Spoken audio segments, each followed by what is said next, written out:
살면서 거짓말에 한 번도 당해보지 않은 분들은 아마 안 계실 것입니다. 누군가의 크고 작은 거짓말에 모두가 한 번씩은 속아본 경험이 있는 거죠.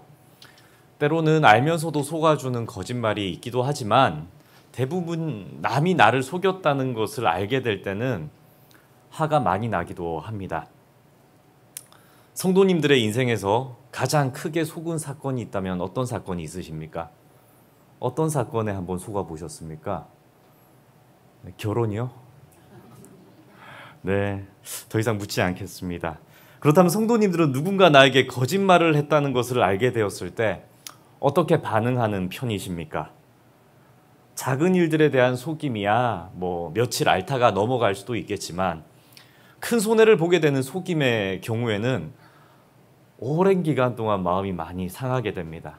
그리고 나를 속인 사람들을 이걸 어떻게 해야 하나, 어떻게 해야 되나 이렇게 하는 마음들을 갖게 되는 거죠.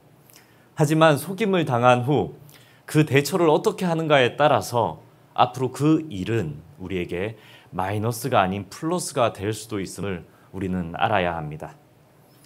오늘 성경 본문에는 속임을 당하는 이스라엘의 백성 모습이 있습니다. 대략적인 이 속임의 스토리는 이러합니다. 이스라엘 군대가 여리고 성과 또 아이성을 정복했다는 소문이 가나안에 퍼지기 시작합니다. 그러자 요단 서쪽 땅에 6개 족속, 헷, 아모리, 가나안, 브리스, 히위, 여부스 이 6민족의 왕들이 모여서 대책회의를 하기 시작합니다. 요단 서쪽의 6개의 왕들이요. 왜냐하면 이스라엘이 하나 쳐서 들어오니까요. 이대로 가만히 있다가는 자신들도 차례로 이스라엘에게 당할 것이 예상되었기 때문에 대책을 이제 논의하는 거죠.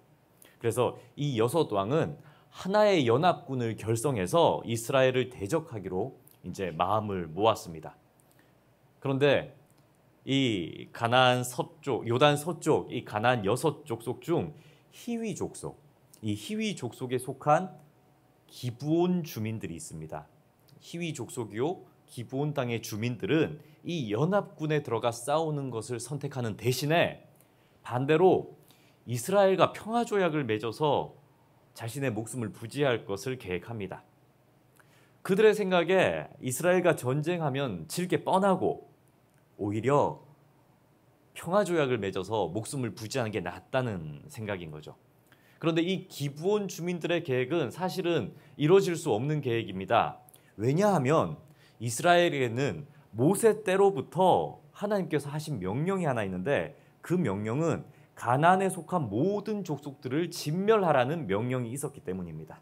우리 신명기 20장 16절에서 17절 말씀 함께 봉독하시겠습니다.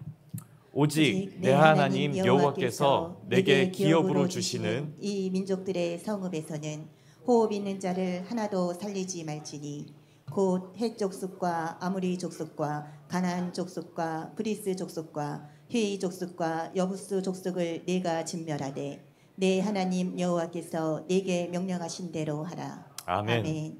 이 말씀과 같이 이스라엘에게 있어서 히위 족속 중에 하나인 이 기브온 주민들은 진멸의 대상이지 평화조약을 맺을 대상이 아니기 때문입니다. 그런데 이것 역시도 이 기브온 주민들은 알고 있었습니다. 그래서 이 평화조약을 맺기 위해서 이스라엘을 계획적으로 속이기로 마음먹습니다. 일부러 가나안 사람들이 아니라 저 멀리서 온 사신인 척 이 기브온 주민들은 행색을 꾸밉니다. 외형적으로는 나귀에 싣는 부대나 혹은 이제 전대 주머니를 모두 헤어진 것들로 이제 갖추고 신발이나 의복도 일부러 낡은 것을 입습니다. 그 행색을 보면 누가 봐도 아주 먼 곳에서 여행하느라 오랫동안 여행하느라 이렇게 낡고 지친 것으로 보이게 꾸민 거죠.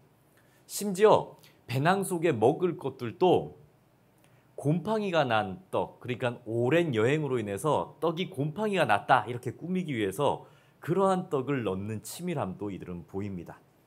모든 준비를 마친 이 기브온 주민들은 여호수아가 있는 길갈로 찾아갑니다.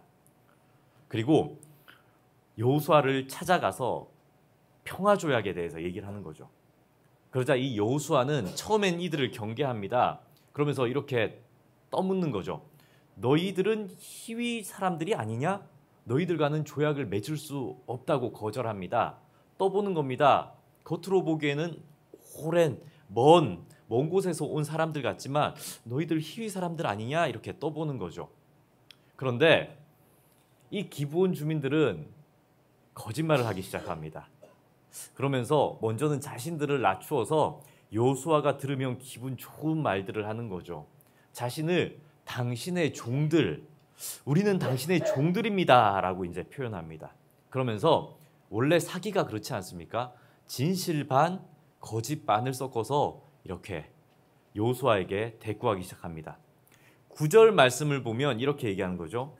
그들이 여호수아에게 대답하되 종들은 당신의 하나님 여호와의 이름으로 말미암아 심히 먼 나라에서 왔사오니 이는 우리가 그의 소문과 그의 애굽에서 행하신 모든 일을 들으며 이렇게 얘기하는 겁니다. 자신들은 희위 족속 아니라는 겁니다. 자신들은 가나안의 6 부족 중 하나가 아니라는 거죠. 자신들은 멀리서 왔다고 얘기합니다. 그런데 또 진실 하나를 섞습니다. 우리는 하나님의 군대가 두렵다는 겁니다. 하나님과 대항하여 싸워 이길 수 없다. 이러한 사실들을 그들은 알고 있고 이 놀라운 하나님의 군대에 당신들은 평화조약을 맺어서 서로 돕는 부족이 되고 싶다. 이렇게 얘기를 하는 거죠. 어쩌면 이 기브온 주민들은 지혜로운 선택을 한 겁니다. 그리고 이들은 이처럼 거짓말을 해서라도 속여서라도 하나님의 진노를 피하고 싶다는 것을 보여주고 있습니다. 이들은 계속해서 여호수아가 믿지 않자 속이는 행동들을 합니다. 뭐냐면 곰팡이가 핀 떡을 보여주면서 봐라, 우리는 저 멀리서 왔기 때문에 우리가 처음 가져왔던 떡이 곰팡이가 필 정도로 오래되지 않았냐, 이런 거짓된 증명들, 거짓된 증거들도 보이는 겁니다. 그리고 또 해진 포도주 가죽 부대나 또 전대 주머니, 낡은 옷과 신발들을 보여주면서 자신들의 말에 넘어가도록, 이 속임에 속을 수밖에 없도록 여호수아와 그 리더들을 이렇게 속입니다. 이렇게 속이면서 한편으로는 여호수아의 마음에 흡족할 만한 말들, 우리는 당신의 종들이 되겠다, 당신들은 승리했다는 그 소식을 들었다, 당신들은 참 대단하다, 이러한 아첨의 말을 곁들여서 거짓과 적절한 아첨의 말로 이들을 속이는 것이죠. 여호수아의 입장에서도 가나안에 입성하고 나서는 늘 가나안 족속으로부터 거친 언사, 늘 대적하는 말들만 듣다가 이런 부드러운 말을 듣고 이렇게 승복의 말을 들으니까 얼마나 기분이 좋았겠습니까? 그래서 결국 이 여호수아와 이스라엘의 족장들은 이들의 거짓에 속아서 평화조약을 맺게 됩니다. 평화조약을 맺게 되는 거죠. 근데 이 조약을 맺음으로 인간의 눈으로는 이제 속임당하는 사건이 되는 것이고 일종의 이제 사기 계약이 맺어지게 됩니다. 분명히 이스라엘은 좀 억울할 것 같습니다. 경계했는데 속을 만한 조건들을 제시해서 이제 속은 것인데 성경 말씀은요, 이 속임당한 사건에 대해서 뭐라고 얘기하냐면 실수를 범한 사건이라고 얘기합니다. 실수. 왜냐하면 14절 말씀에 보면은 이 조약을 맺음에 있어서 이 여호수아와 리더들은 여호와께 묻지 않았다. 여호와께 묻지 않았다라고 말씀하고 있기 때문입니다. 하나님께서는 훗날 물으실 겁니다. 그때 너희들 왜 속임 당했는지 아느냐? 왜 속임 당했는가를 따졌을 때 아니 저들이 이렇게 속였기 때문에 속임 당한 거죠 라고 이렇게 대답할 수 있는 것이 아니라 그때 너희들이 하나님께 묻지 않았기 때문에 그렇다. 하나님께 묻지 않았기 때문에 너희들이 속은 것이야. 그러니 너희들은 그건 실수이라는 거죠. 실수.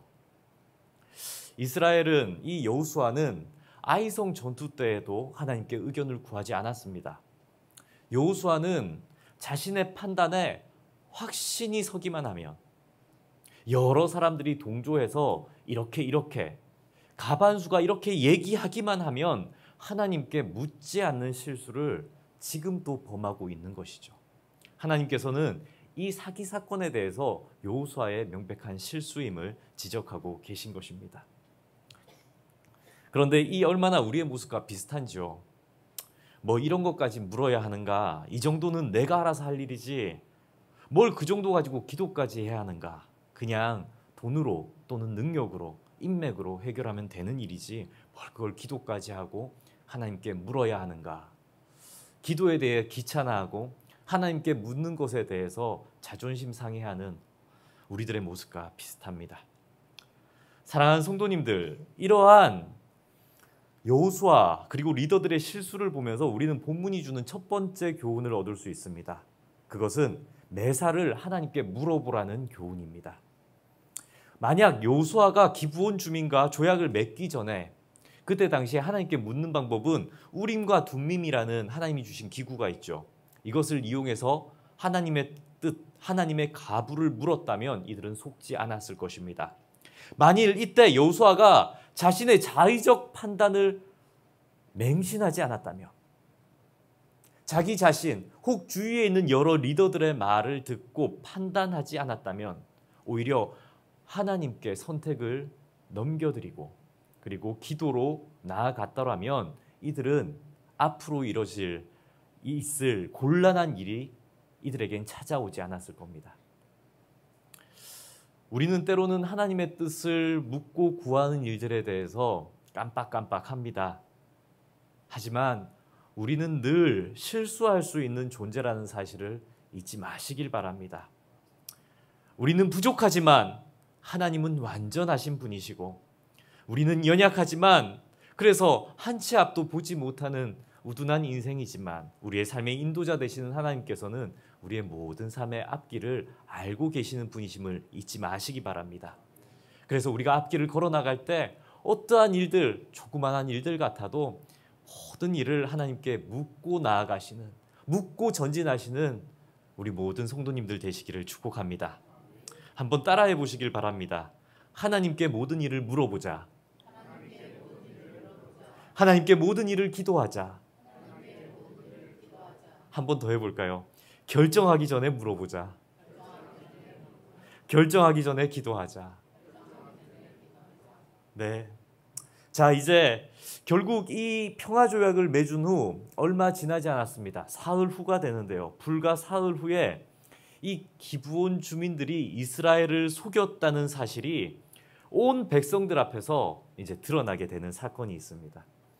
가나안 정복을 위해서 이스라엘 군대가 이렇게 3일 길을 갔더니 역시나 그 성읍에서 이제 차지해야 되는 땅인데 기브온, 세겜 이런 땅들인 거죠. 이런 땅들인데 가나안의 요 서쪽 땅인데 거기서 불과 3일 전 조약을 맺었던 기브온 사람들이 기브온 땅에 있는 것을 보게 되는 겁니다.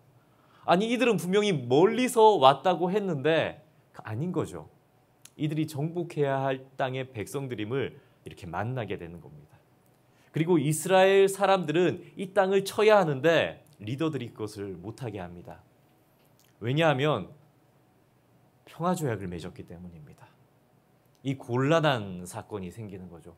곤란한 사건.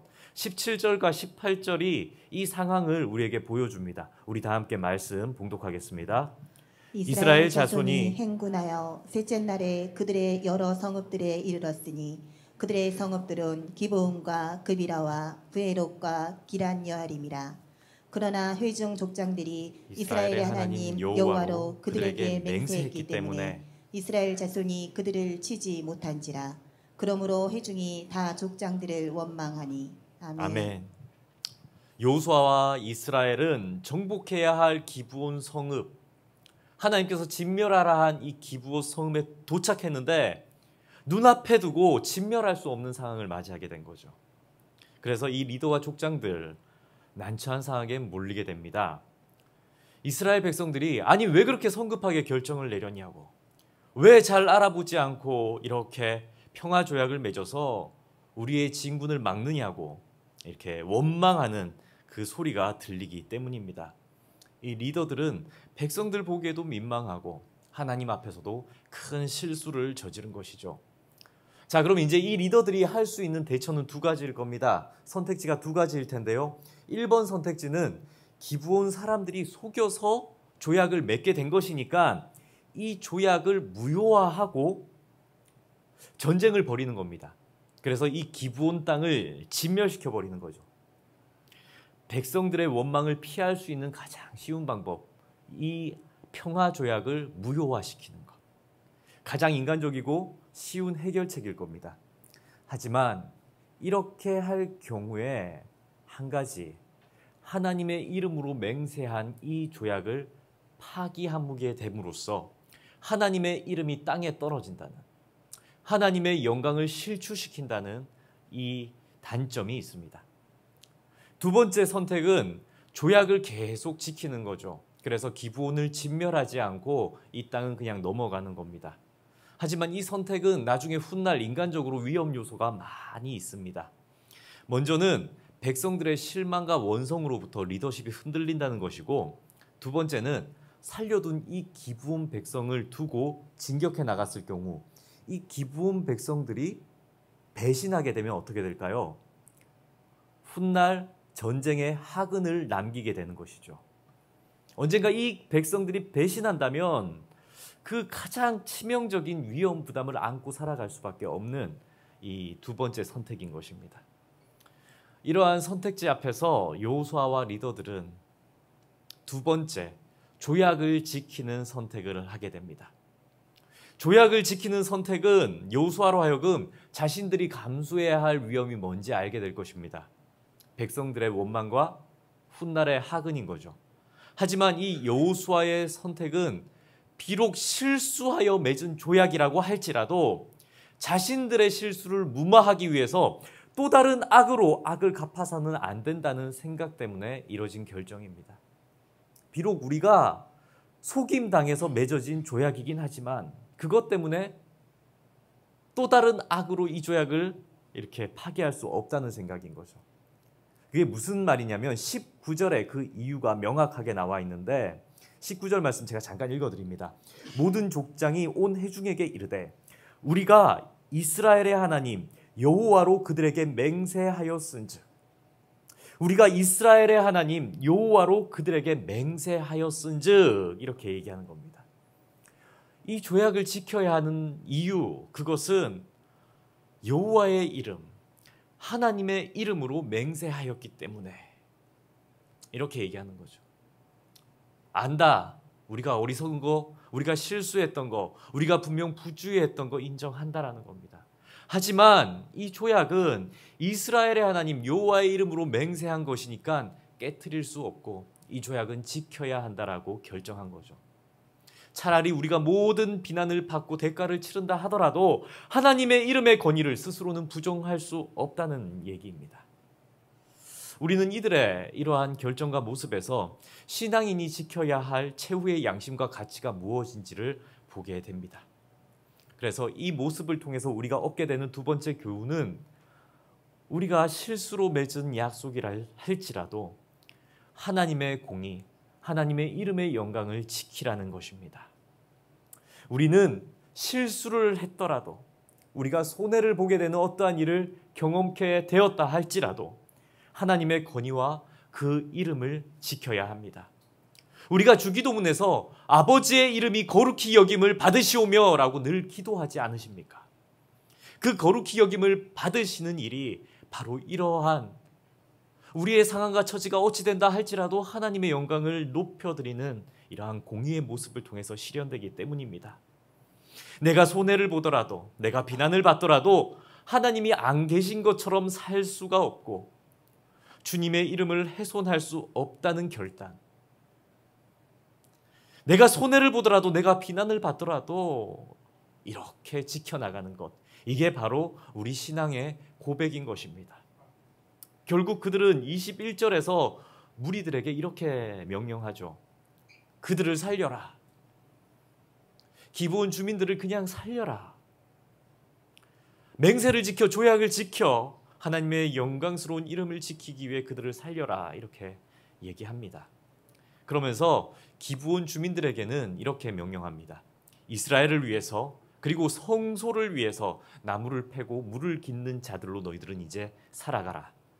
너희들을 진멸하는 대신에 너희들은 앞으로 이스라엘의 종으로, 그리고 영광스러운 하나님 성전의 일꾼으로 살아가라고 명령하는 것입니다.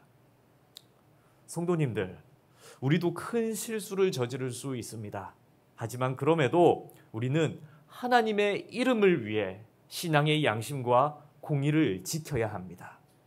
그리할 때 하나님은 우리의 그 실수에도 놀라운 은혜와 긍휼을 베풀어 주실 것입니다. 이것이 세 번째 교훈입니다. 우리가 실수한다 할지라도, 우리가 넘어진다 할지라도, 우리가 잘못된 일을 범한다 할지라도 그 대처, 그 이유로 우리가 하나님의 공의를 지킬 때 하나님께서는 그 실수조차도 은혜로 변화시킨다는 것입니다. 이스라엘은 자신들의 실수를 인정하면서 하나님의 영광을 지켰습니다. 자, 그러면 앞으로 이 이스라엘과 기브온 주민들 간의 관계는 어떻게 될까요? 성경에서 이 기브온 주민들에 대해서 먼저 좀 살펴봤습니다.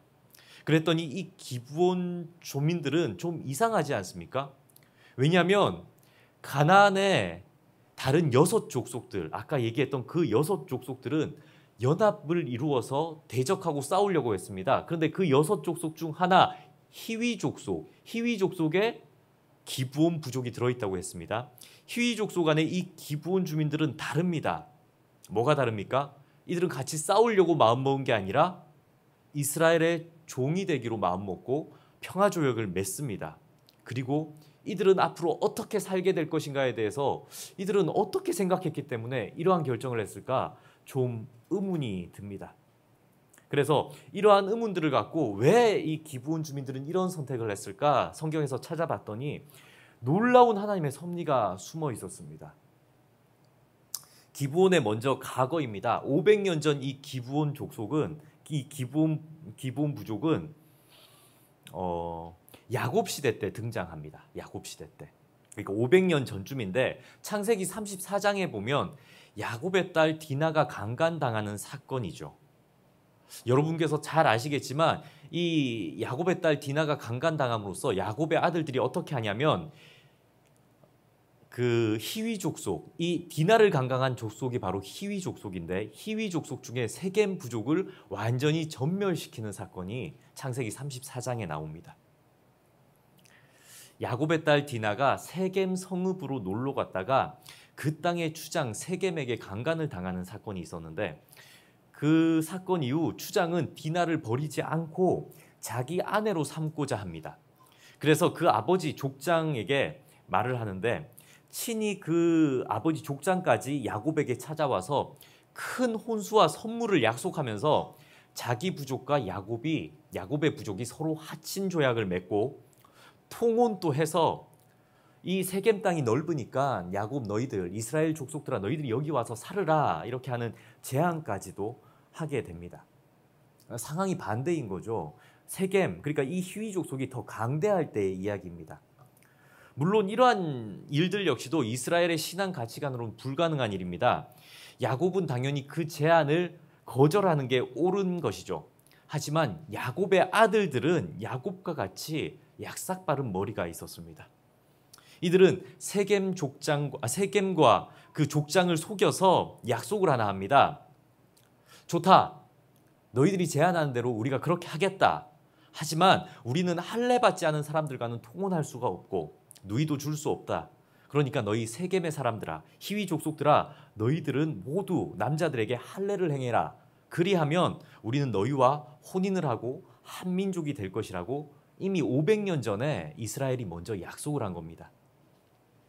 야곱 아들들의 이 약속, 거짓말인데요. 이 약속을 세겜 사람들은 믿습니다. 그리고 이 세겜 사람들은 기대에 부풀어서 모두 남자들에게 할례를 행하는 겁니다. 세겜 사람들은 약속을 지켰다는 얘기입니다. 하지만 야곱의 아들들은 할례의 고통이 가장 큰 3일째 되는 그날에 세겜 땅으로 쳐들어갑니다. 그리고 기습적으로 그들을 모두 몰살합니다.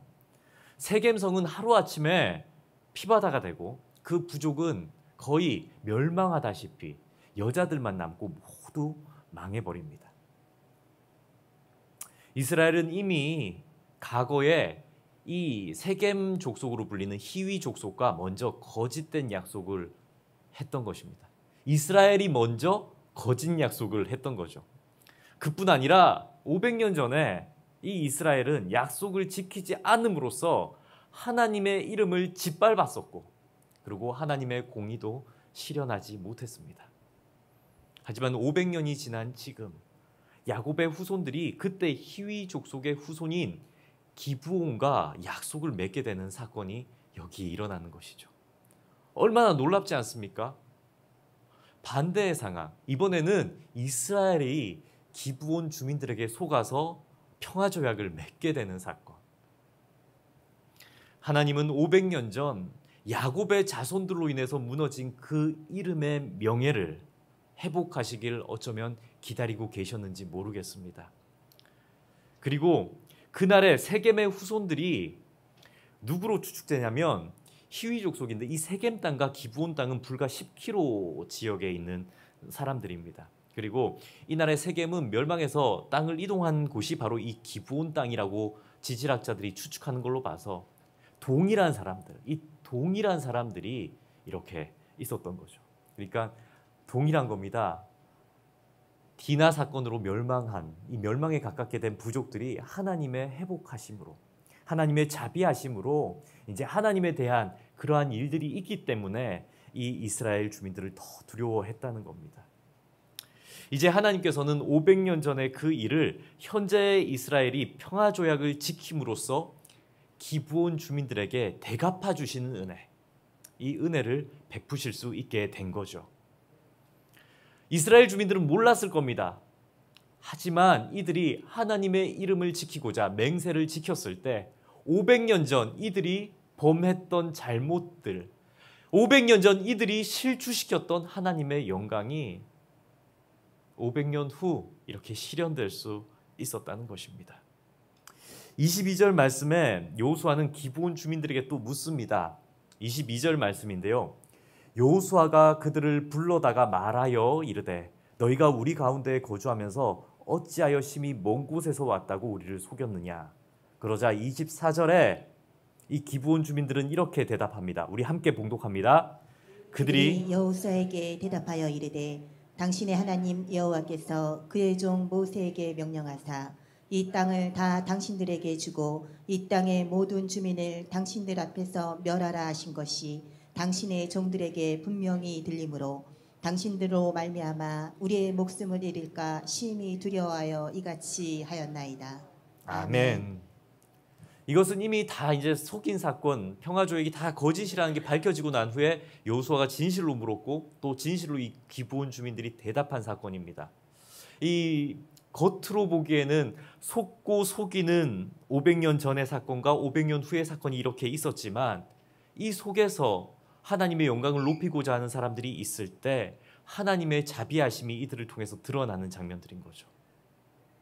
그리고 하나님께서는 하나님의 영광을 실현시키고자 이 기브온 주민들에게만은 연합군을 이루어서 이스라엘과 대적하는 마음을 주는 대신에 이 기브온 주민들에게는 미리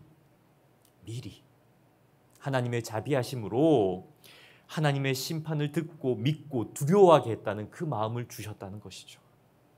그리고 이렇게 뭔가 틀에 짜여진 것처럼 꽉 짜여진 인생의 그 틀 톱니바퀴 속에 돌아가는 것처럼 하나님의 영광스러운 일들이 지켜졌을 때 하나님의 자비하심이 드러나는 사건들이 이렇게 펼쳐진다는 겁니다.